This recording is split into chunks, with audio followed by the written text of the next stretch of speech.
그래서 우리가 생각하고 보고 느끼는 것들은 사실은 다 헛된 겁니다. 허상입니다. 허상. 그건 꿈이니까 다 무의미합니다. 아니에요. 그 얘기를 하려고 하는 게 아니야. 그건 그거대로 의미가 있고 그것을 넘어서는 또 다른 의미가 있으니까 두 개의 의미점이 흘러가는 거예요. 이런 거를 속재라고 하고 이 본질에서 흘러가는 걸 진재라고 그래요. 안녕하세요.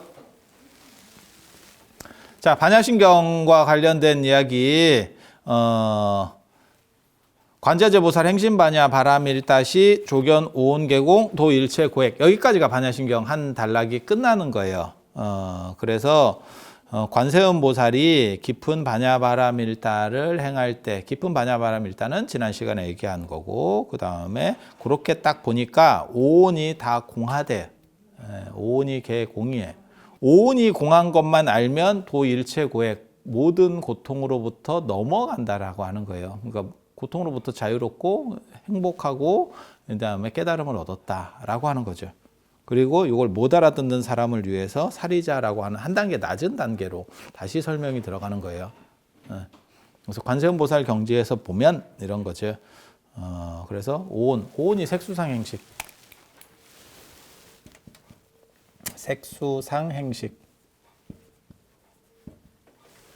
색은 물질. 수라고 하는 것은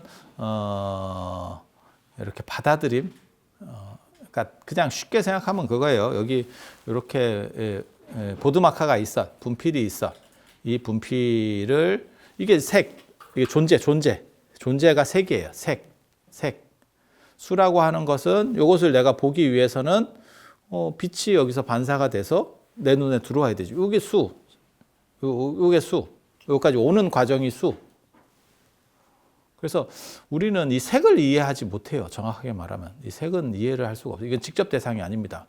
우리는 색의 빛에 의해서 요 존재가 반사된 걸 내가 상으로 이렇게 맺히는 거지. 그러니까 요게 존재가 색, 그 다음에 요걸 통해서 이렇게 해서 이렇게 들어오는 거 수, 받아들임. 그러면 내 눈에 상이 맺히지. 상. 요거 굉장히 쉬워요. 그리고 요게 요 들어온 정보, 여기 상이 맺힌 정보, 동공에 맺힌 정보가 뇌로다가 이렇게 흘러가겠죠.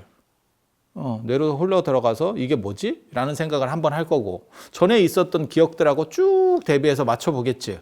그래서 이거는 분필, 뭐 보드마카 이런 답이 나오는 거죠. 그래서 맞춰 보는 게 행. 그 다음에 이게 뭐야? 라고 결론을 내리면 판단, 식. 이래서 우리는 보드마카. 세상의 모든 걸 이렇게 본다는 거예요. 근데 맞는 것 같아요. 이거는 뭐 맞는 것 같아요. 그러니까 내가 새로운 걸 봐. 이게 종이를 봤어. 종이를 봤을 때도 똑같은 행동을 하는 거지. 이 종이라고 하는 진료 자체가 있는 거고, 그거를 어떤 빛이 반사해서 빛이 없으면 우리는 못 보잖아요. 눈으로는 못 보잖아. 그래서 빛이 있는 거고, 그 빛이 반사되는 것 중에 하나를 우리가 취해서 상에 맺히고, 그 다음에 그게 이렇게 왔다 갔다 해서 이게 종이 이렇게 생각하겠지. 그리고 글자를 볼 때 똑같이 그렇게 이해하는 거지. 이게 뭐지? 이랬다가 한문이야? 이러다가 한글도 있네? 이러고 보다 보면 이게 반야신경. 이렇게 판단을 하겠지. 근데 물 자체를 못 본다는 뜻은 뭐냐면 내 눈하고 여기하고는 거리가 있기 때문에 요게 이렇게 치고 들어오는 빛이 치고 들어와서 어느 정도 시간이 0.0000001초라도 지난 뒤에 과거만 우리는 이해한다는 거예요. 현재를 이해할 수는 없지. 그것만 받아들일 수 있지. 그리고 여기서부터 내 눈에 상이 맺히면 그 상이 내 뇌로다가 전기 신호가 전달돼서 그 다음에 그걸 찾을 거 아니에요. 전에 있는 데이터들하고 쭉 맞춰볼 거 아니야. 그 작업을 할 거 아니야. 그것도 다 시간이 걸리지. 그러니까 시간이 걸리는 과거 것만 볼 수 있는 거지, 인지할 수 있는 거지, 현재를 인지할 수는 없는 거예요. 마치 조금 이게 거리만 멀면 다 똑같은 모든 이치는 다 똑같아요. 그러니까는 뭐 별을 보든지, 뭐 태양을 보든지, 태양이 지구까지 빛이 오는데 그게 뭐 8분인가 걸리니까 그러면 8분 전의 빛만, 태양빛만 우리는 볼 수 있는 거고 지금 현재의 태양빛은 영원히 못 보는 거고 달도 마찬가지죠. 달도 우리 지구까지 오는데 뭐 0.5초인가 뭐 얼마 걸릴 거예요. 달빛이 오는데. 그러니까 옥토끼의 현재 모습을 영원히 볼 수는 없고 우리는 옥토끼의 과거만 보는 거죠. 그러면 이거를 눈가를 이렇게 갖다 붙이면 어때요? 그러면 시간이 거리가 줄어드니까 시간이 줄을 수는 있지만 그 과거라고 하는 것은 영원히 그게 좁혀질 수는 있지만 없어질 수는 없는 거죠. 그러면 그걸 없앨 수 있는 방법은 없습니까? 이치적으로는 없죠. 이걸 눈에다가 붙이면 안 보이겠죠. 그리고 눈에 붙인들 관계가 없는 게 뭐가 있냐면 눈에 그냥 막바로 여기다 뭘 칩 같은 걸 심어서 눈에 그냥 상이 맺히게 했어. 막바로 그냥 전기상이 무슨 카메라 영상 보듯이 안 그러면 저 영화에서 그 카메라에 그냥 빛이 보이듯이 그러니까 쏠 필요 없고 그냥 여기서 상이 맺혀. 그래도 이게 뇌까지 들어가야 내가 판단할 거 아니에요. 뇌에다 심을 수 있느냐? 야, 이러면 또 얘기가 달라지지. 하지만 뇌에다 심어도 무슨 문제가 벌어지냐면 내가 그걸 판단하기 위해서는 과거 거를 한번 훑어봐야 된다니까. 과거 거를 훑어봐야 된다니까. 그러니까 내가 처음 보는 사람을 만났어. 그런데도 우리는 그 사람을 사람으로 인지하는 이유는 간단한 거예요. 과거에 계속 사람들을 우리가 봐왔기 때문에 저거는 새로운 대상이지만 이렇게 내가 맞춰보니까 사람이네. 이렇게 판단하는 거거든.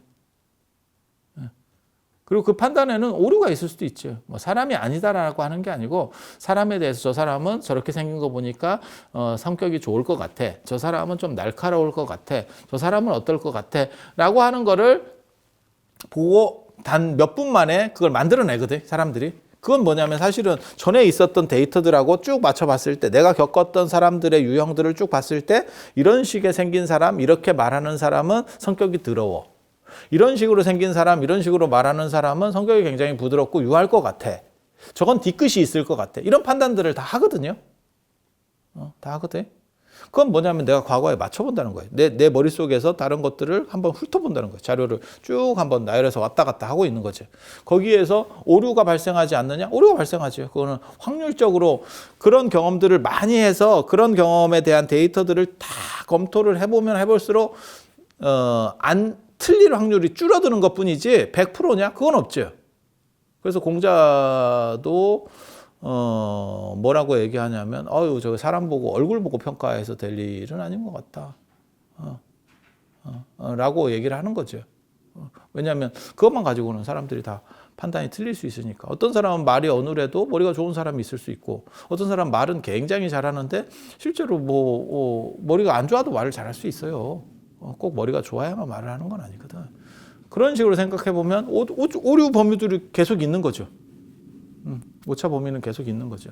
그래서 시간이라고 하는 게 그 사이사이마다 다 흐르기 때문에 우리는 현재를 직시할 수 없어요. 어떤 방식으로든지 현재는 직시할 수 없어. 현재에 대한 직시는 안 돼. 그러면 눈으로 보이는 것만 그러느냐?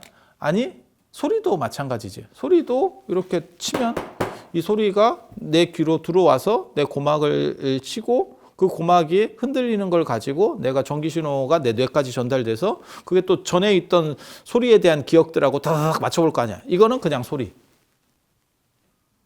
하지만 이런 똑같은 소리라도 여기 어떤 규칙이 부여되면 저건 소리는 소리인데 뭔가 의미가 있는 것 같은데? 라고 할 수도 있죠. 좀 전에도 밖에 나가보니까 어떤 사람이 계속 클락션을 울려. 그 클락션 울리는 게 누가 앞에서 차를 빼달라고 하는 건지 뭔가 의미가 있겠지. 그 근처에 가보면 저래서 저 사람이 울리는구나 라고 하겠지. 하지만 안 보이는 데서 소리만 들으면 어떤 놈이 시끄럽게 저렇게 자꾸 울렸었노? 이렇게 되겠지. 그러니까 사고 날 것 같으면 한 번 울리잖아요. 근데 그걸 계속 주기적으로 울린다는 거는 뭔가 이 사람이 지금 불만 표시를 하고 있는 거죠. 모스부호 같은 것도 마찬가지죠. 일정한 어떤 소리의 패턴을 가지고 그걸 주는 거잖아요. 의미를 주는 거잖아요. 그래서 그거를 내가 데이터를 가지고 기본에 있던 걸 가지고 찾아야죠. 그리고 내가 만약에 모스부호를 모르면 그건 나한테는 그냥 소리예요. 뭔가 의미는 있을 것 같은데 하지만 나 잘 모르겠어. 끝이지 뭐. 왜? 내가 그것에 대한 경험을 축적시켜 놓지 않았거든. 그러니까 과거랑 맞춰보지 않으면 아무것도 알 수 없어요. 아무것도 알 수 없어. 그리고 과거랑 맞춰보는 데는 전부 다 시간이 걸려요. 시간이 걸린다는 의미는 뭐냐? 현재를 볼 수 없다는 뜻이에요. 그래서 우리가 생각하고 보고 느끼는 것들은 사실은 다 헛된 겁니다. 허상입니다. 허상. 현재라는 실제가 아니고 그렇다라고 판단되는 허상이에요. 그리고 허상에는 오류 범위가 있는 거고.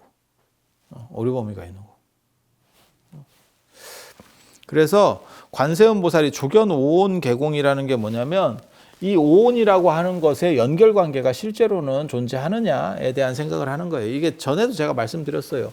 선으로 가는 게 있고 예를 들어서 전기 이러면 전기가 전기선으로다가 이렇게 가는 경우가 있고 이런 게 가능하다니까 사슬로. 사슬은 하나하나가 단절되어 있는 거예요. 요건 닫힌 구조. 하지만 이게 연결됐을 때는 전기를 보내잖아요. 그럼 전기가 갑니다. 이거 전기는 흐릅니다. 사슬에. 그래서 오온이라고 하는 게 이렇게 하나하나 닫혀 있는 하나하나의 개별체야. 이게 5개가 연결돼서 우리에게 계속 판단을 줘. 하지만 그것은 실체가 아니라는 거죠. 그러니까 그 판단이 없다라는 뜻이 아니에요. 그것은 고정불변한 실체가 아닌 거야. 그러면 그것이 우리에게 영향을 줄 수 있느냐? 그것은 행복을 줄 수도 있고 고통을 줄 수도 있죠. 하지만 마치 그것은 꿈속에서 행복과 고통인 것처럼 실체가 없기 때문에 그거보다 한 단계 높은 단계로서 볼 수 있는 거예요. 마치 연극을 하든지 영화를 하든지 하면 배우들이 자기가 몰입돼서 메소드 연기를 해. 메소드 연기를 해도 자기는 그것으로부터 넘어서 있는 또 다른 내가 있는 거지. 그러니까 이것을 넘어서 있는 상태. 그러니까 연기자가 연기를 하는데 그 메소드 연기에 그 연기에 많이 빠져 있어요. 하지만 그것으로부터 넘어서 있는 또 다른 나가 있지. 이 관점에서 보면 여기서의 감정은 흔들리지 않지. 연기상에서의 감정은 흔들리고 있어요. 하지만 그것을 보고 있는 또 다른 나는 언제나 고요하지. 그래서 오온을 봤을 때 이러한 연결 구조들이 전부 사실은 닫힌 거고 하나하나 쪼갤 수 있는 그런 상태에서 나타나는 허상일 뿐이라는 걸 알면 마치 이 세상이 꿈인 것처럼 꿈을 이해하고 있는 내가 존재하는 꿈을 꾸고 있는 거죠. 그래서 좋은 꿈을 꾸고 나쁜 꿈을 꾸고 하지만 그 꿈을 넘어서 있는 나는 안 흔들리지. 그 관점을 획득할 수만 있으면 그것은 해탈이 되는 거고 열반이 되는 거고 그것은 언제나 고요한 게 되는 거고 그것을 이해하지 못하면 휘둘리게 되는 거죠. 그러니까 여기서 잘 알아두셔야 될 게 꿈이라고 이해를 해서 그 안에서 작동들은 전부 다 무의미한 겁니까? 아닙니다. 의미가 있는 거예요. 꿈이라도 꿈을 깨고 나서 아니면 꿈속에서도 좋은 건 좋은 거예요. 왜 그게 안 좋아? 좋은 건 좋은 거야. 그 다음에 악몽이면 나쁜 건 나쁜 거예요. 분명히 의미가 있는 거예요. 그러니까 그건 꿈이니까 다 무의미합니다. 아니에요. 그 얘기를 하려고 하는 게 아니야. 그건 그거대로 의미가 있고 그것을 넘어서는 또 다른 의미가 있으니까 두 개의 의미점이 흘러가는 거예요. 이런 거를 속죄라고 하고 이 본질에서 흘러가는 걸 진죄라 그래요. 그러니까 연기자야. 내가 장동건 같은 연기자야. 그런데 내가 영화 친구를 찍을 때 굉장히 비열한 것 같은 그러한 모습들을 내가 연출하는 거예요. 어차피 이거는 다 영화고 허상인데 그래 그 친구가 칼을 보내가지고 나를 쑤시고 있어. 그렇게 해서 내가 죽어가. 근데 어차피 이건 안 죽는 거잖아. 장동건이 거기서 죽어? 안 죽어. 자기도 알지. 그러면 그거를 안 죽는데 대충 하지. 이렇게 되면 그 사람은 배우로서의 위치도 사라지게 되는 거고 관객들도 그 사람에 대해 실망하겠지. 저건 얼굴만 잘생겼지 연기는 거지 같아요. 발연기 논란 이런 게 나오겠지 또. 하지만 거기에 몰입돼서 막 할 거 아니에요. 그게 여기 현재 그런 걸 보고 속죄라고 하는 겁니다. 속죄. 진리가 두 가지가 있는 거예요. 세속적 진리. 그것을 잘 해내는 사람만이 쉽게 말해서 세속에서도 인정을 받아요. 그건 속죄야, 속죄. 그건 의미가 없는 게 아니에요. 분명히 의미가 있는 거예요. 하지만 그거 말고도 그 연기 말고 그 사람은 그 연기를 관조할 수 있는 내가 또 있어야 돼요. 그래야 그 연기가 끝나면 컷, 감독이 컷 이러면 수고하셨습니다 이러겠지. 그리고 나서 자기를 씻어내야 돼.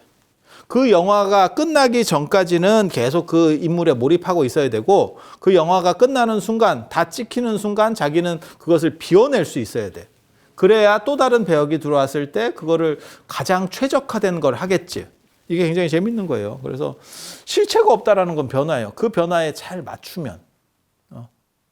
그래서 속죄라고 하는 것은 그 변화, 그러니까 그 꿈속에서 제일 잘 맞는 역할들을 해내고 자기가 재밌게 하는 거예요. 그것도 의미가 있다니까. 마치 장동건에게 있어서 친구라는 영화도 의미가 있고 태극기 날리면서 또 영화도 의미가 있고 다 영화들마다 의미가 있는 거예요. 그렇지만 그 영화가 끝나면 자기 본질로다가 되돌아가야 되는 거고 그렇게 해서 완전히 비워낼 수 있는 그런 상황들을 만들어내야 되지. 그리고 그 영화를 찍을 때도 그 상황이 연출이 돼야 돼. 그러니까 이중적 나지. 그러니까 몰입된 내가 있고 그것을 보는 내가 있고 그걸 진제라고 하는 거야. 진제. 똑같은 진리는 진리인데 그거는 안 변하는 진리. 이건 현상에서 바뀌는 진리. 이 바뀌는 진리 속에서 제일 최고는 뭐냐면 중도를 얻으면 거기서 뜨는 거죠. 그러니까 지금도 시장이 막 다변화되고 있잖아요. 뭐 핸드폰 시장도 바뀌고 있고 지금 제일 핫 이슈는 자동차 시장이 바뀌고 있는 거예요. 전 세계가 전기차라고 하는 쪽으로다가 싹 판이 바뀌면서 기존에 가지고 있었던 뭐 제너럴 모터스라든지 안 그러면 저 폭스바겐이라든지 그 엄청나게 큰 회사들인데 걔네들의 그 가솔린 엔진 기술이라고 하는 게 아무것도 필요 없고 지금은 전자제품 만들듯이 핸드폰 만들듯이 자동차를 만들 수 있는 세상이 된 거예요. 그래서 이제 테슬라 같은 데도 나오고 애플도 나오고 막 이러면서 막 이렇게 세상이 바뀌어가고 있는 거죠. 세상이 바뀌어가고 있는 거지. 거기서 최고의 적절점을 맞춘 기업은 그게 중도 기업이에요. 그게 1등 기업이 됩니다.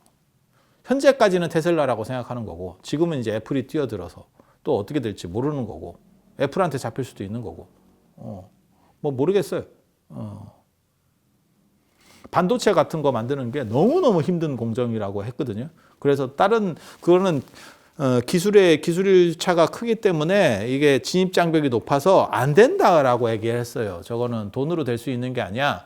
그리고 그게 얼마 전까지 그런 얘기를 했다고요. 왜? 중국이 반도체 굴기를 했는데 중국이 실패했습니다. 정부 차원에서 돈을 엄청나게 집어넣고 후원을 했는데 결국 실패했지. 그렇게 해서 미국이 중국을 제재할 때 우리 기술 들어간 거 쓰면 안 돼 라고 하니까 반도체가 막히면서 화웨이 같은 기업이 한 방에 날아가는 거거든. 지금 상황이 딱 그렇게 되는 거거든. 그런데 애플이 내가 반도체를 만들고 인텔보다 좋은 걸 만들게 이랬더니 사람들이 무슨 개 풀 뜯어먹는 소리를 해. 인텔이 어떤 기업인데 이렇게 얘기를 했거든. 근데 애플이 실제로 단기간에 그걸 만들었어요. 그래서 세상 사람들이 깜짝 놀랐지. 왜 놀랐냐? 물량에는 장사 없구나. 돈을 갖다 박으니까. 돈을 무진장 갖다 박으면 그거를 한 방에 따라갈 수 있구나. 지금 현대는 그런 지금 시절이구나. 라는 걸 인지했지. 그래서 맨 처음에 애플이 반도체 만든다고 할 때만 해도 저 또라이라 했어요. 저게 될까? 저게 될까? 라고 했지만 물건이 나와 보니까 실제로 그게 됐지. 그러니까 이제 애플 같은 기업이 자동차도 만들겠다 이러니까 그 반도체라는 중간 단계가 없었을 때는 애플이 자동차 만든다 그러면 사람들이 저 또 또라이 짓 하네 이렇게 하고 끝났을 거예요. 그냥 아이고 씨 아무리 애플이라도 이렇게 얘기를 하겠지만 그 반도체를 한번 보여준 덕분에 뭐가 생겼냐면 그러면 상황이 달라지겠는데 지금은 사람들이 이렇게 보는 거예요. 그래서 그 중도라는 적절점, 전 세계 시장을 놓고 한 놈이 다 먹는 지금 현대가 됐는데 지금 현대 사회는 한 놈이 다 먹는 앞으로는 더 첨예가 되거든요. 그게. 그리고 사람들 인식도 마찬가지예요. 그게 나한테 필요한 그러니까 가성비라는 걸 따져서 진짜 돈 있는 사람들은 뭐 비싼 걸 사겠지만 보통 우리 같은 서민들은 다 가성비를 따져서 가격 대비 성능이 제일 좋은 거를 찾아서 사는 거지 그게 우리나라 거냐 외국 거냐를 따지지는 않아요. 그리고 기업이 너무 다국적화되면서 기업의 정체성도 잘 모르겠고 정확하게 저게 어느 기업인지 제가 그런 얘기 하잖아요. 삼성 걸 사도 실제로 그 삼성이 그러면 우리나라에서 만드느냐? 그게 아니잖아요. 어차피 다 메이드 인 차이나예요. 삼성 걸 쓰든 LG 걸 쓰든 뭐 어디 걸 쓰든 다 메이드 인 차이나야. 그러면 그게 무슨 큰 의미가 있어? 뭐 그런 생각도 있는 거죠. 그래서 우리가 IMF 겪으면서 사실 그 생각이 완전히 바뀌었잖아요. 기업이라고 하는 게 우리나라에 얼마나 잘하고 우리 국민들에게 고용을 많이 창출해 주는 게 좋은 기업인 거지, 꼭 우리나라 국적을, 법인이 우리나라 국적을 가지고 있다라고 하는 것이 의미가 있는 것이 아니다. 그게 IMF 때 바뀐 생각이거든요. 그 전까지는 무조건 우리나라 기업이어야 해 라는 게 있었다면 지금 그거는 거의 많이 사라졌죠. 그래서 중도에 맞추는 기업이라고 하는 것은 전체를 다 먹는, 이제 그렇게 되는 거예요. 그러니까 속죄도 분명히 의미가 있는 거예요. 속죄도 분명히 의미가 있고, 하지만 거기서 본질은 진죄라는 거. 이 두 가지는 동시에 가는 겁니다. 이게 희한한데 주식도 그렇고 뭐든 이 세상 이치라는 게 다 그래요. 그냥 1,200만 원 갖고 할 때는 판단이 객관화돼서 잘 돼.